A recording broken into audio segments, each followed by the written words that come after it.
নমস্কার বন্ধুরা, বঙ্গোপসাগরের ওপর অবস্থান করছে ভারী থেকে অতি ভারী নিম্নচাপ, যার জেরে আগামী 24 ঘন্টা পশ্চিমবঙ্গ ও বাংলাদেশ সহ বিভিন্ন জেলায় ভারী থেকে অতি ভারী বৃষ্টির পূর্বাভাস কিন্তু দেওয়া হয়েছে। তো সমুদ্রবর্তী যে সমস্ত জেলাগুলিতে আছে সেখানে অতি ভারী বৃষ্টির কিন্তু পূর্বাভাস আছে। তাছাড়া কোন জেলায় কতটা বৃষ্টিপাত হবে সমস্ত কিছুই জানাবো। তো বিস্তারিত ভিডিওটাতে আলোচনা করব জেলায় অনুযায়ী। তো আপনারা কোন জেলা থেকে ভিডিওটা দেখছেন অবশ্যই কমেন্টে জানাবেন, আর আমাদের চ্যানেলে প্রথম হয়ে থাকলে অবশ্যই চ্যানেলটা সাবস্ক্রাইব করবেন, আর আপনাদের জেলার নাম কমেন্ট করে দেবেন, তাহলে আপনাদের জেলার নামগুলি থেকে সবার আগে কিন্তু আপডেটটাও জানাবো। তো বিস্তারিত ডিটেল নিয়ে আসছি পরের পর্বতে। তো বন্ধুরা, অন স্ক্রিনে কিন্তু আপনারা দেখতে পাচ্ছেন বর্তমানে পরিস্থিতি।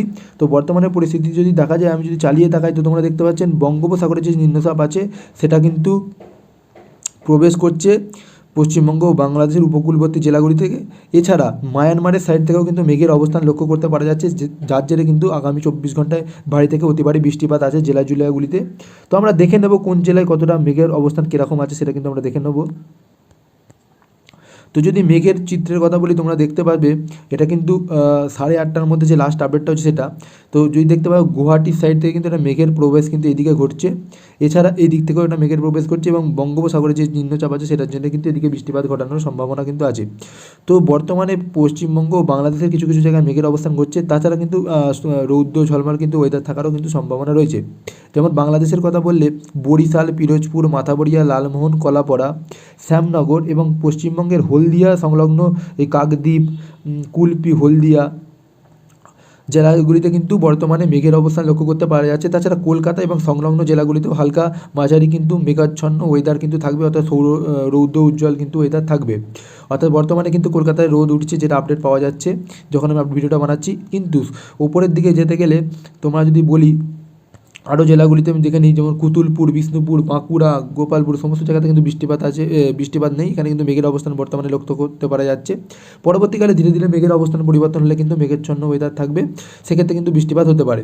তাছাড়া মাঝে মাঝে সূর্যোদয় হলেও কিন্তু মেঘের কিন্তু অবস্থান দেখতে পাওয়া যাবে, যেমন বর্ধমান, সোনামুখী, দুর্গাপুর, গুসকরা, কৃষ্ণনগরে কিন্তু মেঘের অবস্থান নেই সেরকম। শান্তিপুরে অল্প আছে, তবে সেখানে কিন্তু রোদের অবস্থান আছে, সেটা কিন্তু বলতে পারা যাচ্ছে। হুগলি, চন্দননগর, খড়দা, হাবড়া এই সমস্ত জেলাগুলিতে কিন্তু বর্তমানে এই সমস্ত জায়গাগুলিতে বর্তমানে কিন্তু রৌদ্র ঝলমল কিন্তু ওয়েদার থাকার সম্ভাবনা আছে। তাছাড়া দুর্গাপুরের সাইড থেকে কিন্তু মেঘের অবস্থান লক্ষ্য করতে পারা যাচ্ছে, তুমি দেখতে পাবে। এবং আরও উপরের কথা বললে তোমরা যদি বলি, এই যে শিলিগুড়ির যে সংলগ্ন জেলাগুলিতে কিন্তু বর্তমানে মেঘের অবস্থান লক্ষ্য করতে পারা যাচ্ছে, সেখানে কিন্তু বৃষ্টিপাত হতে পারে। তো এই ছিল মেঘের অবস্থান। বাংলাদেশেও তোমরা যদি বলি উপর দিকে কিন্তু মেঘের অবস্থান তোমরা দেখতে পাচ্ছ। তো বৃষ্টিপাত অঞ্চলের কথা বললে বর্তমানে এখন তেমন কোনো বৃষ্টিপাত অঞ্চল নেই, তবে বাংলাদেশের এই সমস্ত ভোলা, লালমোহন, রায়পুর এই সমস্ত জায়গাতে কিন্তু একটু বৃষ্টিপাত লক্ষ্য করতে পারা যাচ্ছে। দেখতে পাচ্ছ তোমরা অনস্ক্রিনে এই সমস্ত জেলাগুলিতে। আরও ডিপে গেলে আরও জেলাগুলো কিন্তু দেখতে পাওয়া যাবে। মতিরহাটের কাছাকাছি সংলগ্ন জেলাগুলিতে কিন্তু বৃষ্টিপাত হয়ে পাওয়া যাচ্ছে। ময়মনসিংহেও কিন্তু একটা বৃষ্টিপাত অঞ্চল আছে, তবে অতটা ডিপ নয়। বৃষ্টিপাত হতে পারে এই সমস্ত জায়গাগুলিতে যে নামগুলো দেখতে পাওয়া যাচ্ছে, তো সেগুলো তোমরা দেখে নিবেন। সিলেটের সংলগ্ন জেলাগুলিতে কিন্তু বৃষ্টিপাত হতে পারে। সংলগ্ন জায়গাগুলিতে কিন্তু বর্তমানে কিন্তু বৃষ্টিপাত কিছুটা হলেও হতে পারে, সেখানে কিন্তু মেঘাচ্ছন্ন ওয়েদার আছে বর্তমানে। তবে মেঘাচ্ছন্ন মানে এই নয় যে পুরোপুরি মেঘ থাকবে, তখন কখনো রোদও উঠতে পারে। এই শিলংয়ের কাছাকাছি জায়গাগুলিতে বৃষ্টিপাত আছে, তোমরা দেখতে পাচ্ছ। এই গুয়াহাটি সংলগ্ন জেলায় কিন্তু বর্তমানে অতি ভারী বৃষ্টিপাতের কিন্তু সম্ভাবনা কিন্তু রয়েছে, অর্থাৎ হচ্ছে বলা যায়। দুপুর 3টে যখন বাজবে তখন কিন্তু অতি ভারী বৃষ্টির কিন্তু সম্ভাবনা আছে বাংলাদেশ এবং পশ্চিমবঙ্গের বিভিন্ন জেলায়, যেমন বাংলাদেশের মাদিরপুর, লোহাগড়া, যশোর, সাতক্ষীরা, খুলনা, পিরোজপুর, বরিশাল, মতিরাট, স্নেহবাগ, এখানে কিন্তু অতি ভারী বৃষ্টির পূর্বাভাস কিন্তু রয়েছে। তোমরা কতটা বৃষ্টিপাত হতে পারছে তোমরা কিন্তু দেখতে পাচ্ছ স্নেহবাগে। এছাড়া নিচের দিকেও যে এই সমস্ত জেলাগুলিতে কিন্তু বৃষ্টিপাত আছে, বাংলাদেশের যে অঞ্চলগুলো আছে তোমরা কিন্তু অতি ভারী বৃষ্টির কিন্তু তখন পূর্বাভাস রয়েছে। এছাড়া পশ্চিমবঙ্গের কথা বললে এই সময়টা পশ্চিমবঙ্গের কলকাতা সংলগ্ন এলাকাগুলিতে, যেমন খড়গপুর, এদিকে চাকুলিয়া, আরামবাগ, মানে হুগলির দিকের কথা বলছি, এগুলো কলকাতা সংলগ্ন, চন্দননগর, হুগলি, শান্তিপুর সংলগ্ন জেলাগুলিতে কিন্তু বৃষ্টিপাত আছে। এছাড়া রাজশাহী সংলগ্ন পশ্চিমবঙ্গের যে মতো বর্ডার লাগোয়া জেলাগুলি আছে সেগুলোতেও কিন্তু ভারী থেকে হতে পারে বৃষ্টিপাত হচ্ছে, যেমন আজিমগঞ্জ, বহরমপুর, বেলডাঙ্গা, বীরভূমের সাইডের কথা বলছি, এটা কাটোয়া, বর্ধমানের দিকেও কিন্তু বৃষ্টিপাত আছে। পূর্ব পশ্চিম বর্ধমানেও কিন্তু বৃষ্টিপাত আছে, তোমরা দেখতে পাচ্ছ।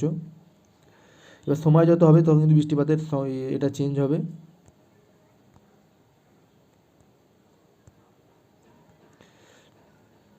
এবার বিকেলবেলা সাইড মানে রাত্রিবেলা সাইডে কিন্তু আবার বৃষ্টিপাত আছে, তোমরা দেখতে পাচ্ছ ওপর দিকটা করে কিন্তু বৃষ্টিপাত তখন বাড়ছে, এবং বাংলাদেশেও তখন কিছুটা বৃষ্টিপাত হচ্ছে।